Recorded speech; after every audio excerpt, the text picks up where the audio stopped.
Fernando Sánchez, hombre de la coalición cívica, él, referente de la coalición cívica en diputados. ¿Cómo estás? Muy bien, ¿cómo andas, Pablo? Tomándonos este cafecito para conversar. Sí. Ya la conversación está, no hace falta más preludios. ¿Escuchaste a Báez? Es que, a ver, Báez está diciendo prácticamente, lo hice pero no lo hice yo solo. Claro. Y todos conocemos la historia. Y la Cámara Argentina de la Construcción tiene que hablar mucho más en claro. Y los jueces tienen que hablar mucho más en claro con la Cámara Argentina de la Construcción. Y no es solo... El otro día yo decía, ¿fue Cristina Fernández de Kirchner y Néstor Kirchner? Sí. ¿Fueron solo ellos? No. ¿Fue Austral Construcciones y Lázaro Báez? Sí. ¿Fue solo Austral Construcciones y Lázaro Báez? No. Entonces, si lo que nosotros necesitamos para crecer en la Argentina, para progresar en la Argentina, para curarnos en la Argentina, es justicia, lo que no podemos aceptar son chivos expiatorios. 1 o 2. Lo dijiste vos recién, yo lo repito hasta el cansancio.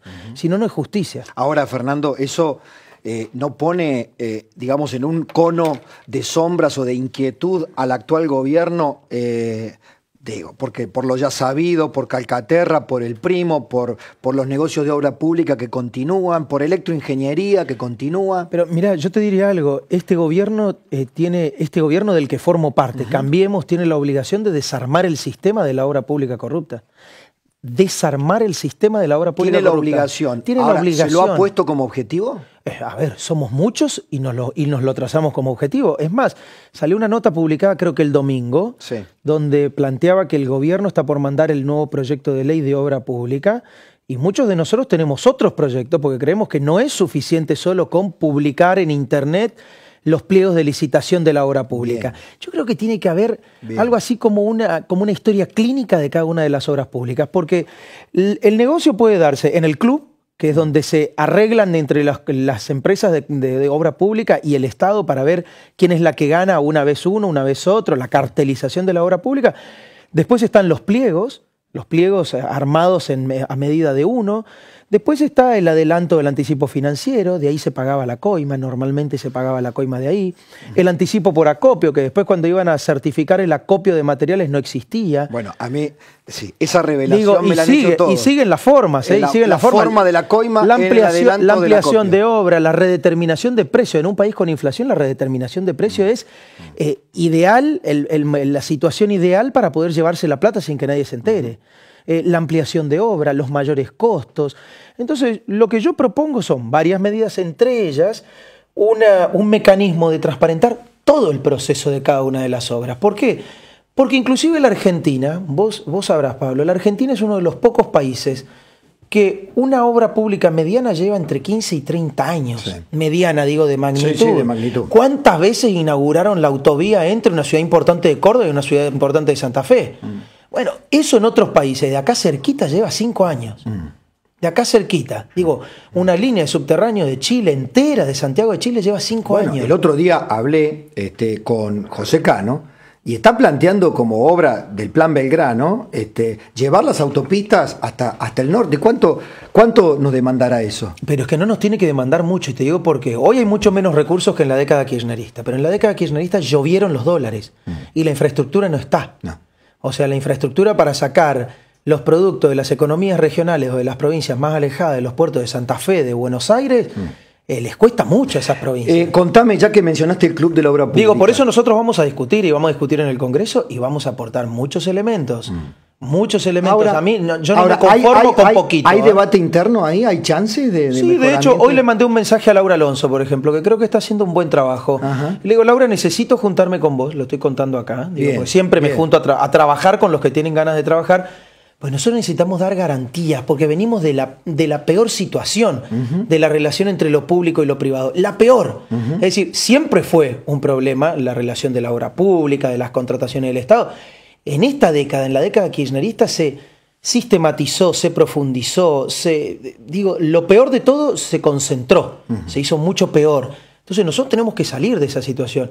Y lo que vos decías, esto de los primos, los amigos, los ex socios, etcétera, el presidente y cualquiera que tenga responsabilidad antes tenía primos.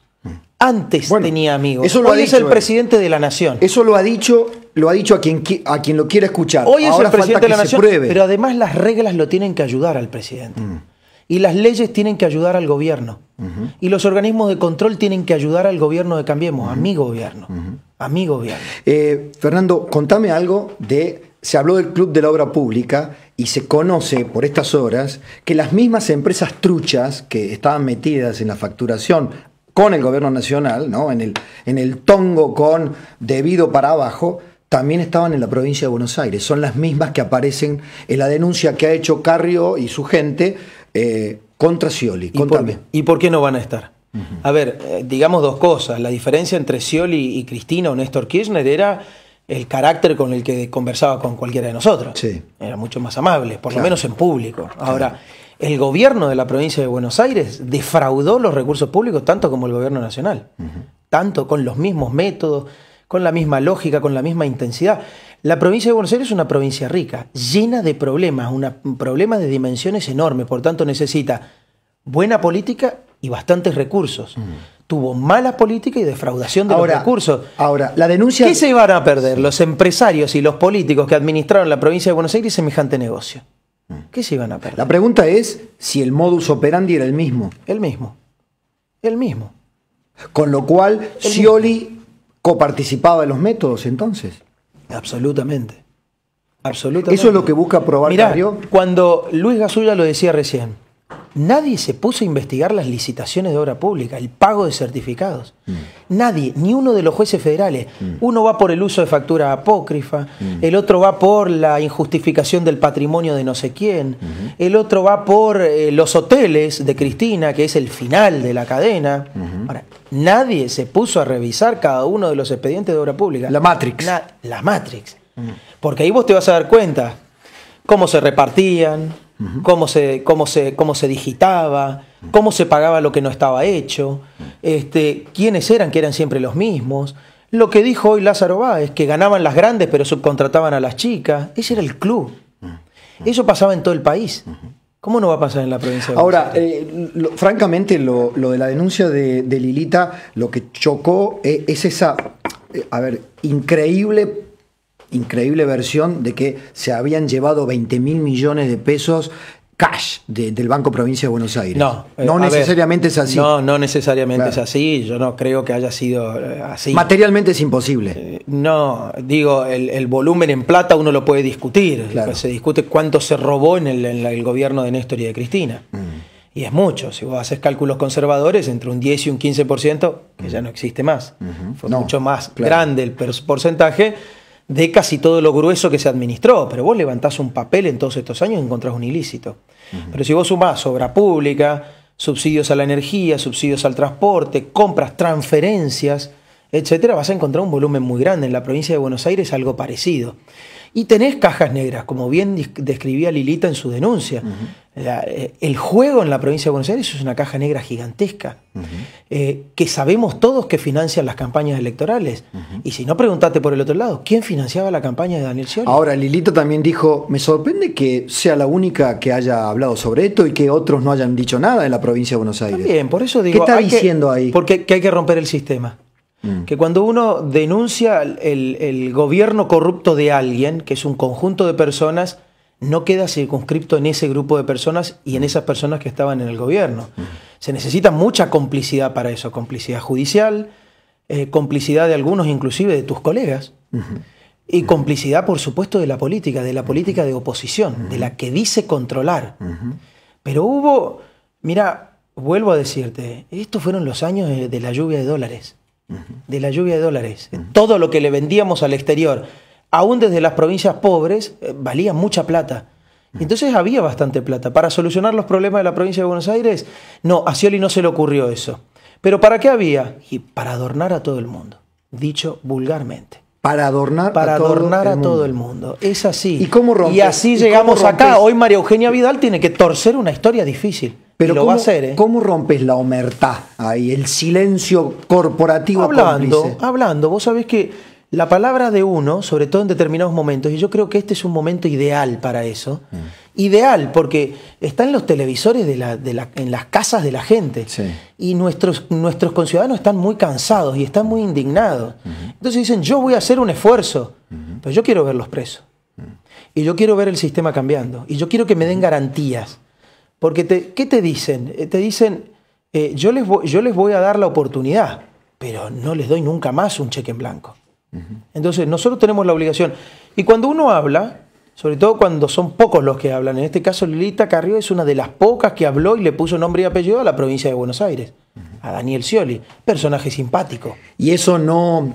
Lilita siempre... Eso perjudica, porque los que tienen que competir después en la provincia, mejor dicho, eso beneficia a la Argentina, a la provincia y a los ciudadanos. Al resto de los que venían simulando... El gatopardismo es tremendo. La mediocridad, la corrupción y el gatopardismo en este país es como que estamos al borde de aprovechar las oportunidades y siempre nos boicoteamos. Esas tres cosas siempre nos hacen ir unos pasos para atrás. Ahora, Fernando, fácticamente me parece inverosímil la posibilidad del sinceramiento general, porque si esto fue así, si había para todos y todas, ¿no?, un TARP en la provincia de Buenos Aires, se lleva puesto casi la mitad del sistema político, con distintas responsabilidades. Y hay muchos, viste, que advierten, ojo, porque... Pichetto. Pichetto. Pero no fue Pichetto te dice, ojo con Carrió, que si hacemos lo de Carrió... Miren,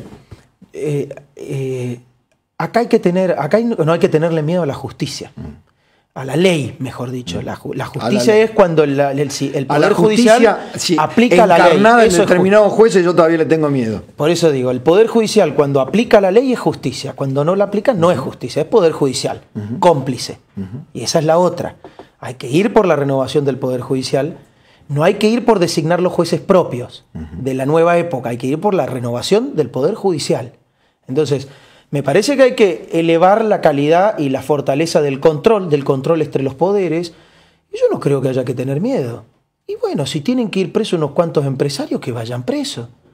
Nosotros buscamos toda la vida de que los funcionarios públicos, nuestros colegas de la política, que hacen política de manera diferente a la nuestra, vayan presos. ¿Y cuál es el problema de que tengan que ir presos unos cuantos empresarios que hasta acá eran señores? Nos lo cruzamos vos y yo en las recepciones, en los cócteles, en los agasajos, en los 50 años de no sé qué cosa.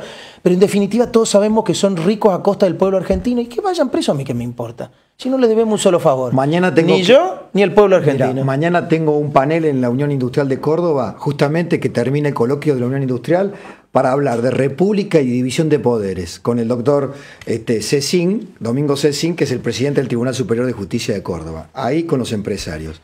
O sea, va a ser interesante poder darles este mensaje. Yo creo que es bueno. Mirá, ayer dieron una charla en el Instituto Ana Aren Lilita Carrió y Alfonso Pradera. Sí, lo vi.